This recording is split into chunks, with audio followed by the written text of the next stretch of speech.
नमस्कार दोस्तों, स्वागत है आपका एबी क्रिकेट डायरीज़ में।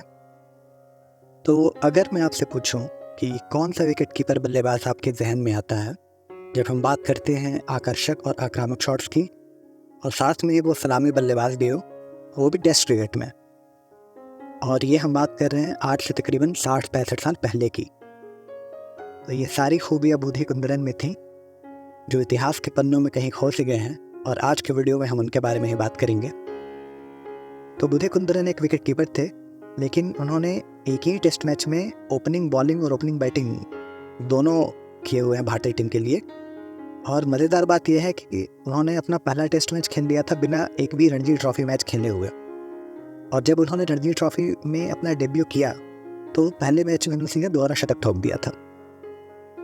तो इतना इंटरेस्टिंग करियर रहा उनका, और थोड़ा अनफॉर्चुनेट भी, जिसके बारे में हम बात करेंगे कि अपने पहले टेस्ट मैच में वो नंबर 8 पर बल्लेबाजी करने आए थे और दूसरे मैच में उन्हें सीधे ओपनिंग के लिए भेज दिया गया। और उसमें उन्होंने टेस्ट क्रिकेट में पारी के पहले ओवर में 16 रन ठोक दिए। और आलम यह था कि कमेंटेटर को उन्हें याद दिलाना पड़ा कि हम टेस्ट मैच खेल रहे हैं। तो बुधी कुंद्रन अपने मिनिमल फुटवर्क के साथ इतनी बेरहमी से गेंद को स्मैश करते थे, वो भी खासतौर पर स्क्वायर ऑफ द विकेट। और जो रोहन कन्हाई का सिग्नेचर शॉट था, जिसे हम फॉलिंग होक या फॉलिंग स्लिप कहते हैं, वो उसे भी उसी अंदाज से खेलते थे। और जैसा कि शशि थरूर ने उनके लिए लिखा भी है, शशि थरूर के पहले फेवरेट क्रिकेटर थे बुधी कुंद्रन। 7 साल की उम्र में शशि थरूर ने उन्हें बैटिंग करते हुए देखा था मुंबई में, और तब से वो उनके फ़ैन हो गए थे कि जैसा कुंद्रन का मस्कुलर शरीर था, वो दिखते भी वेस्ट इंडीज़ के क्रिकेटर्स की तरह थे और खेलते भी उन्हीं की तरह थे। तो बुधी कुंद्रन का जन्म 2 अक्टूबर 1939 को हुआ था, और उनका परिवार हालांकि मैंगलोर से था, और वो मोंगावेरक कम्युनिटी से बिलोंग करते हैं, जो फिशरमैन कम्युनिटी कहलाती है। लेकिन वो बॉम्बे में ही पले बढ़े, क्योंकि उनके पिताजी यहाँ वोल्टास एयर कंडीशनर कंपनी में क्लर्क थे। और जो उनका परिवार था, काफ़ी मॉडेस्ट सी अपब्रिंगिंग थी उनकी। 4 बहनें 3 भाई थे, और ये दूसरे नंबर पे थे अपने भाई बहनों में। और इनका परिवार एक बॉम्बे के चौल में सिंगल रूम वाले घर में रहता था, जहाँ बच्चे ज़्यादातर लॉबी में ही सोया करते थे। तो कुंद्रन के पिताजी को इनका क्रिकेट खेलना कोई ख़ास पसंद नहीं था। यहाँ एक बड़ा मज़ेदार सा किस्सा है कि जब पहली बार बुधी अपनी स्कूल टीम के लिए सिलेक्ट हुए थे, तो उनकी माँ ने छुपकर अपने पति के कपड़े को ऑल्टर करके बुधी के लिए उनकी पहली क्रिकेट किट तैयार करी थी। और कमाल की बात यह है कि बुधी ने पहली बार क्रिकेट खेलते हुए 219 रन बना दिए, और उनके पिताजी को ये बात अगले दिन अखबार में उनके फ़ोटो देखकर पता चली। धीरे धीरे समय बीता गया और साल आया 1960 का, और ये ज़माना था जब भारतीय टीम नाना जोशी और नरेंद्र तम्हानी, जो काफ़ी समय से एक दूसरे के साथ विकेट कीपर के रोल के लिए आँख में चोली खेल रहे थे भारतीय टीम में, उनसे अब आगे का सोच रही थी टीम। तो ऐसे में 20 साल के बुधी कुंद्रन को चुना गया आउट ऑफ नोवेयर अपना पहला टेस्ट मैच खेलने के लिए ऑस्ट्रेलिया के खिलाफ, वो भी उनके घरेलू मैदान ब्रेबॉर्न स्टेडियम बॉम्बे में। तो ये सिलेक्शन कितना अनएक्सपेक्टेड था कि आप इसे समझ सकते हैं कि बुधी कुंद्रन के पास अपने विकेट कीपिंग ग्लव्स भी नहीं थे, और उन्होंने ये ग्लव्स उधार मांगे, और वो भी किससे मांगे? नरेंद्र तम्हाने से, जिनको बुधी ने रिप्लेस किया था टीम में। अब यहाँ एक मज़ेदार बात मैं बताना चाहूँगा कि चूँकि बुधी बॉम्बे में ही रहते थे, तो उनको बाकी खिलाड़ियों की तरह होटल में रुकने की सुविधा नहीं मिली, क्योंकि उस वक्त लोकल प्लेयर्स को होटल में रहने का इंतज़ाम नहीं किया जाता था। और यकीन मानिए कि ये जो मैच था, ये जनवरी 1960 में खेला गया था, और जनवरी की ठंड में अपने पहले टेस्ट मैच के 5 दिन, यानी 5 रात एक्चुअली, बुधी कुंद्रन ने आज़ाद मैदान के खुले आसमान के नीचे रात बिताई। वो वहीं सोए, क्योंकि उनके घर के पड़ोसी काफ़ी शोर किया करते थे, तो वो आराम के लिए इस आज़ाद मैदान में खुले ग्राउंड में सोए। और उन्होंने इन सब के बीच टेस्ट मैच भी खेला, और 140 ओवर से ज़्यादा कीपिंग भी करी अपने पहले ही टेस्ट मैच में। और जो अगला टेस्ट मैच था वो मद्रास में था। तो जैसा हमने पहले जिक्र किया कि पहले मैच में 8वें नंबर के बाद सीधे इन्हें ओपनिंग के लिए भेज दिया गया, जो एक परंपरा सी रही है मैनेजमेंट की कि अगर टीम में कोई अच्छा ओपनर नहीं रहता तो नए खिलाड़ी को बलि का बकरा बना दिया जाता था। लेकिन कुंद्रन ने बलि का बकरा बनने का मन नहीं बनाया था। उन्होंने पारी के पहले ओवर में 16 रन जड़ दिए, वो भी एलन डेविडसन की गेंदबाजी पर। अब डेविडसन कितने बड़े गेंदबाज थे, इस बारे में हम किसी और वीडियो में बात करेंगे। तो बुधी ने 71 रन की पारी खेली, और जिसमें 12 चौके थे। और ये पारी इतनी शानदार थी, और इसकी क्या अहमियत थी ये आप इससे समझ जाइए कि बुधी के आउट होने के समय टीम का स्कोर था 111 रन 2 विकेट के नुकसान पर, और पूरी टीम 149 रन पर ऑल आउट हो गई। यानी सिर्फ 38 रन में बाकी के सारे विकेट डेविडसन और बेनॉट की गेंदबाजी के आगे ताश के पत्तों की तरह ढह गए। भारतीय टीम को फॉलो ऑन मिला और पहले इनिंग में लगभग टीम के आधे रन अकेले बनाने के बाद बुधी ने सेकेंड इनिंग में ओपनिंग नहीं करी, उन्हें नंबर 4 पर भेजा गया और इस पारी में भी उन्होंने दूसरा सर्वाधिक स्कोर बनाया टीम के लिए 33 रन। तो कुल मिला के जो उनका डेब्यू सीरीज था काफ़ी अच्छा गया। और इसके बाद बुधी ने रणजी ट्रॉफी में डेब्यू किया अपना। तब तक वो 3 टेस्ट मैचेस खेल चुके थे, जो काफ़ी रेयर बात थी किसी इंडियन क्रिकेटर के लिए। और उनका पहला रणजी मैच उन्होंने रेलवेज़ के लिए खेला और पहले ही मैच में दोहरा शतक ठोक दिया जम्मू एंड कश्मीर के खिलाफ। तो ये ऐसा करने वाले वो पहले भारतीय बल्लेबाज थे जिसने अपने पहले रणजी मैच में दोहरा शतक लगाया था। इससे पहले एक और खिलाड़ी एबेल ने लगाया था, बट वो इंग्लिश प्लेयर थे।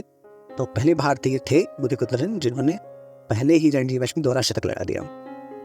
अब अगर किसी खिलाड़ी की ऐसी शुरुआत हो तो उसके लिए टीम में जगह बनाना कोई मुश्किल बात नहीं होनी चाहिए, लेकिन बुधी कुंद्रन के साथ ऐसा नहीं हुआ, क्योंकि 1961 आते आते भारतीय टीम को एक पोस्टर बॉय मिल चुका था फारूक इंजीनियर के नाम से जो जाने जाते थे, जो ना सिर्फ कुंद्रन की तरह डैशिंग स्ट्रोक्स खेलते थे बल्कि चयनकर्ताओं को उनकी विकेट कीपिंग स्किल्स भी बुधी से बेहतर लगी और फारूक इंजीनियर भारतीय टीम के लिए सीनियर विकेट कीपर बन गया। लेकिन फिर एक बार किस्मत ने अपना दांव खेला। 1964 का साल था और 2 साल से बुधी कुंद्रन ने टेस्ट क्रिकेट नहीं खेला था। वो रेलवेज़ के लिए क्रिकेट भी नहीं खेल पा रहे थे क्योंकि उसी बीच चाइना के साथ जंग हुई थी 1962 में, जिसके चलते रेलवेज़ की टीम ने रणजी ट्रॉफी से नाम वापस ले लिया था अपना। ऐसे में बुधी को 1964 में इंग्लैंड के खिलाफ चुना गया क्योंकि फारूक इंजीनियर चोटिल हो गए थे और इस मौके का कुंद्रन ने बखूबी फ़ायदा उठाया। पहले ही टेस्ट मैच में मद्रास में उन्होंने सलामी बल्लेबाज के तौर पर 192 रन की आतिशी पारी खेली। ये पारी किसी भी भारतीय विकेट कीपर बल्लेबाज के लिए सबसे बड़ा स्कोर थी अगले लगभग 50 सालों तक। 2013 में धोनी ने जाके दोहरा शतक लगाया ऑस्ट्रेलिया के खिलाफ चेन्नई में ही। तो आप सोच सकते हैं कि आज तक सिर्फ बुधी कुंद्रन और धोनी यही 2 ऐसे विकेट कीपर रहे हैं भारत के लिए जिन्होंने 190 से ज़्यादा रन बनाए हैं किसी एक पारी में। तो इस टेस्ट में ना सिर्फ उन्होंने दोनों पारियों में भारतीय टीम के लिए सर्वाधिक स्कोर बनाया बल्कि एक विकेट कीपर के तौर पर भी 6 शिकार किए। उसके बाद इसी श्रृंखला के चौथे टेस्ट में दिल्ली में भी उन्होंने एक शतक बनाया और 5वें टेस्ट कानपुर में भी 55 रन की पारी खेली।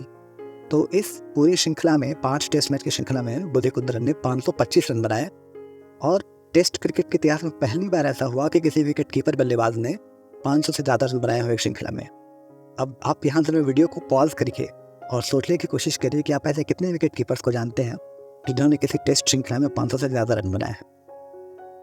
तो ये कीर्तिमान आज तक सिर्फ 2 और विकेट कीपर्स डेनिस लिंडसे और एंडी फ्लावर ही अचीव कर पाए हैं और एशिया से तो कोई भी विकेट कीपर इस रिकॉर्ड के आसपास तक नहीं पहुंचा। अब इतने बेहतरीन प्रदर्शन के बाद आप सोचिए कि कुंद्रन को अगली श्रृंखला के लिए टीम में नहीं चुना गया, तो किसी खिलाड़ी पर क्या गुजरी होगी आप सोच सकते हैं। और इसी बीच में उन्होंने रेलवेज़ की जगह मैसूर के लिए खेलना शुरू किया, लेकिन वहाँ भी उन्हें परेशानियों का सामना करना पड़ा क्योंकि स्टेट बैंक ऑफ इंडिया जहाँ के लिए वो काम करते थे उन्हें क्रिकेट खेलने के लिए इतनी छुट्टियाँ देने के लिए राज़ी नहीं था। उस समय इतनी आज़ादी नहीं हुआ करती थी खिलाड़ियों को कि जैसे आज के तौर पर काफ़ी आसानी से उन्हें स्पोर्ट्स के चलते जॉब भी मिल जाती है, लेकिन पहले इतना आसान नहीं था। खैर 1966 का साल आ गया और वेस्ट इंडीज़ की मजबूत टीम ने भारत का दौरा किया और एक बार फिर कुंद्रन को उनके घरेलू मैदान बॉम्बे के लिए ही वापस टीम में बुलाया गया। अब यहाँ गौर फरमाइएगा कि अभी हमने जिक्र किया कि कैसे बुधी कुंद्रन ने एक सलामी बल्लेबाज के तौर पर एक ऐतिहासिक श्रृंखला खेली थी और इतने अच्छे प्रदर्शन के बावजूद उन्हें इस वेस्ट इंडीज़ के खिलाफ जब बल्लेबाजी के लिए भेजा गया तो 9वें नंबर पर भेजा गया। अब दूसरी पारी में जब वो बैटिंग करने आए तो टीम का स्कोर था 193 रन पर 7 विकेट। और इस स्थिति में एक बार मैं गेंदबाजों के नाम आपको बता दूं जो वेस्ट इंडीज़ की बॉलिंग लाइनअप थी। वेस horn, Charlie Griffith, Garry Sobers और नॉन स्किप्स। तो ऐसे खतरनाक गेंदबाजों के सामने बुधी कुंद्रन ने सिर्फ 1.5 घंटे की बल्लेबाजी में 79 रन ठोक दिए और इनमें से 60 रन तो सिर्फ चौके से बने थे। जो अगला टेस्ट मैच हुआ कैलकाटा में, वहाँ भी उन्होंने पहली पारी में 39 रन बनाए, जो उस मैच में दोनों पारी मिला के किसी भी भारतीय बल्लेबाज का सबसे सर्वाधिक स्कोर था। लेकिन इसके बावजूद उन्हें उसके अगले टेस्ट मैच के लिए नहीं चुना गया। तो कितनी हैरानी की बात है कि अपने पूरे करियर में लगभग 8 साल उन्होंने टेस्ट क्रिकेट खेला और 8 साल में सिर्फ 18 टेस्ट मैचेस खेले उन्हें कभी नियमित खेलने का मौका नहीं मिला। और अगर हम उनकी वो ऐतिहासिक 5 टेस्ट मैच की सीरीज हटा दें 1964 वाली, तो किसी भी साल उन्हें 3 से ज़्यादा टेस्ट मैच खेलने का मौका नहीं मिला। तो आप समझ सकते हैं कि ऐसे में किसी खिलाड़ी के मनोबल पे कितना असर पड़ेगा। 1967 में भारत की टीम इंग्लैंड गई और उस दौरे में ये भी मौका आया कि फारूक इंजीनियर को विकेट कीपर के तौर पर खिलाया गया और कुंदन दोनों टेस्ट विशेषज्ञ बल्लेबाज के तौर पर खेले। तो उनके साथ कितना बड़ा मजाक हुआ, आप इसका अंदाज़ा इस बात से लगाइए कि एजबेस्टन टेस्ट में भारतीय टीम ने उनको नई गेंद से गेंदबाजी के लिए कहा। मतलब एक विकेट कीपर जिसने कभी गेंदबाजी नहीं करी हो, तो उसको आप नई गेंद से गेंदबाजी के लिए कहते हैं। जो भारत की टीम घोषित हुई तो उसमें एक भी तेज गेंदबाज नहीं था। प्रेस कॉन्फ्रेंस में कप्तान पटौदी ने बताया कि एक तरह से कुंदन नई गेंद से गेंदबाजी करेंगे। तो किसी रिपोर्टर ने कुंदन से पूछा कि वे किस तरह की गेंद फेंकते हैं। कुंदन का जवाब था कि ये तो मुझे भी नहीं मालूम, कल जब मैं टेस्ट में गेंद फेंकूंगा तो पता लगेगा कि मैं कैसी गेंद फेंकता हूँ। हालांकि इस श्रृंखला के दौरान कुंदन की मुलाकात लिंडा, जो एक रिसेप्शनिस्ट थी होटल में, उनसे हुई और बाद में ये इनकी जीवन संगिनी भी बनी। तो चयनकर्ताओं की इस मनमानी और पॉलिटिक्स के चलते कुंदन ने आखिर का समझ लिया कि अब उन्हें और खेलने का ज़्यादा मौका नहीं मिलेगा। फरवरी 1969 में उन्होंने बॉम्बे में लिंडा के साथ शादी करी। वो बांद्रा में हाउसिंग कॉलोनी में रहते थे, जहाँ स्टेट बैंक ऑफ इंडिया में उनकी जॉब थी। लेकिन उनका प्लेइंग करियर धीरे धीरे ख़त्म होता जा रहा था और उनकी उम्र हालांकि भी 30 साल भी नहीं हुई थी। इसी समय उन्हें स्कॉटलैंड से एक स्कॉटिश लीग में मौका मिला खेलने का। तो वो ग्लासगो शिफ्ट हो गए, स्कॉटलैंड चले गए और वहाँ नॉर्थ लैंकाशायर लीग में खेले और वहीं रहने लगे। उन्होंने स्कॉटलैंड का बेनफर्थ हेंजर्स कप में भी प्रतिनिधित्व किया और 56 साल की उम्र तक उनके लिए खेलते रहे वो, 1995 तक। इस बीच में कुंदन उन्होंने अपनी तरफ से पूरी कोशिश करी भारतीय क्रिकेट से जुड़े रहने की और कई बार यह जानने की कोशिश करी कि क्या बोर्ड पुराने क्रिकेटर को मदद करता है। लेकिन बोर्ड ने उनकी सुध लेने की कोई कोशिश नहीं करी। यहाँ तक कि जब 1980 में गोल्डन जुबली टेस्ट हुआ था तो सभी पुराने खिलाड़ियों को बुलाया गया, लेकिन बोर्ड ने बुधे कुंदन को न्योता नहीं भेजा। वे यहाँ तक तैयार थे कि अगर भारतीय क्रिकेट बोर्ड उन्हें सीनियर टीम की कोचिंग के लिए बुलाएगा तो वो स्कॉटलैंड से वापस भारत आ जाएंगे। और भारत के कई खिलाड़ियों के लिए उन्होंने स्कॉटलैंड में लीग क्रिकेट खेलने का भी इंतजाम किया। और वहाँ स्कॉटलैंड में वो काफ़ी लोकप्रिय थे और कई साल वहाँ उन्होंने कोचिंग भी दी। लेकिन बोर्ड के साथ उनका रिश्ता हमेशा कड़वा ही रहा। लेकिन अपने साथी खिलाड़ियों के साथ, अपने टीममेट्स के लिए कुंदन हमेशा जिंदा दिल और काफ़ी खुशनुमा इंसान रहे। इवन जब अक्टूबर 2005 में उन्हें लंग कैंसर डायग्नोज हुआ तो इस बीच उनकी आवाज़ और याददाश्त पे भी काफ़ी असर पड़ा था उसका, लेकिन फिर भी नारी कॉन्ट्रैक्टर और पुराने खिलाड़ियों के साथ उनका संपर्क बना रहा था। तो ओवरऑल अपने करियर में कुंदन ने 18 टेस्ट मैचेस खेले और उसमें लगभग 1000 रन बनाए। उन्होंने 981 रन बनाए, जिसमें उनका बल्लेबाजी का औसत ऑलमोस्ट 33 का था, 32.7 का। और विकेट कीपर के रूप में उन्होंने 7 स्टंपिंग की और 15 टेस्ट मैचेस में 23 कैचेज लिए। तो उन्हें इस बात का गर्व हमेशा रहा कि टेस्ट क्रिकेट में उनकी बल्लेबाजी फारूक इंजीनियर से ज़्यादा रही। आपको ये जानकर हैरानी होगी कि टेस्ट क्रिकेट के इतिहास में बुधे कुंदन इकलौते ऐसे विकेट कीपर बल्लेबाज हैं आज तक जिन्होंने सलामी बल्लेबाज के तौर पर 500 से ज़्यादा रन बनाए हैं और 40 से ज़्यादा के औसत के साथ। उनसे ज़्यादा शतक भी और किसी विकेट कीपर बल्लेबाज ने नहीं बनाया है सलामी बल्लेबाजी करते हुए। और बुधे कुंदन का जून 2006 में देहांत हो गया। उन्हें याद किया जाएगा एक ऐसे खिलाड़ी के रूप में जो अपने समय से ना सिर्फ काफ़ी आगे थे और शायद आज की आधुनिक क्रिकेट के लिए बिल्कुल फिट साबित होते। तो आज की वीडियो में सिर्फ इतना ही।